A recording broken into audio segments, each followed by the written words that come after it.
उत्तराखंड में कल यूसीसी लागू हो गया और यूसीसी के अध्याय में लिव इन रिलेशनशिप को मान्यता दी गई है। इस पर उत्तराखंड कांग्रेस के प्रदेश उपाध्यक्ष धीरेन्द्र प्रताप ने कहा कि भाजपा सरकार ने उत्तराखंड में ऐसा कानून लागू किया है जिससे आने वाले दिनों में उत्तराखंड को लोक देवभूमि के नाम से नहीं बल्कि कामदेव भूमि के नाम से जाना जाएगा।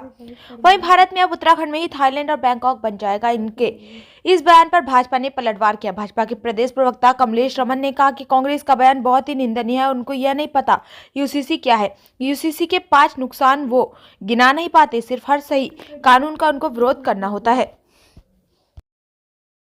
जिस तरह से यूसीसी को उत्तराखंड में लागू किया गया है, अब इसमें कोई शक नहीं कि भारतीय जनता पार्टी ने इस देव भूमि को कामदेव भूमि बना दिया है। एक ये कुछ समय बाद भारत में थाईलैंड के रूप में जाना जाएगा।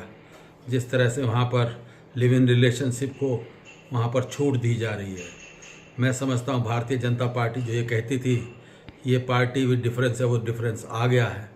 अब ये पूरे देश को गर्त में डाल देंगे, इसमें कोई संदेह नहीं है। इसलिए उसको बैंकॉक, थाईलैंड सब अब यहाँ उत्तराखंड में बन अब देखिए, कांग्रेस की सोच और उसकी मानसिकता इतनी छोटी है। अब मैं क्या कह सकती हूँ उनके वक्तव्य पर। यूसीसी प्रदेश के अंदर लागू हुआ है, जहां एक तरफ लोगों के अंदर उत्साह है, अब वहीं कांग्रेस विरोध कर रही है। और विरोध क्यों कर रही है ये भी उनको नहीं पता। 5 कमियां वो नहीं गिना पाए। बार बार उनसे पूछ रहे हैं कि 5 कमियां यूसीसी में आप गिना करके बताएं, वो नहीं बता पा रहे, लेकिन बस विरोध करना है। और विरोध क्यों करना है ये उनको खुद को भी नहीं पता। मुझे लगता है कि पूरे प्रदेश के अंदर महिलाओं को एक समान अधिकार मिलेगा, युवाओं को, बुजुर्गों को, तमाम सभी वर्गों को, सभी धर्म के लोगों को यहाँ पर अगर एक समान अधिकार मिलता है तो इसमें खराबी क्या है।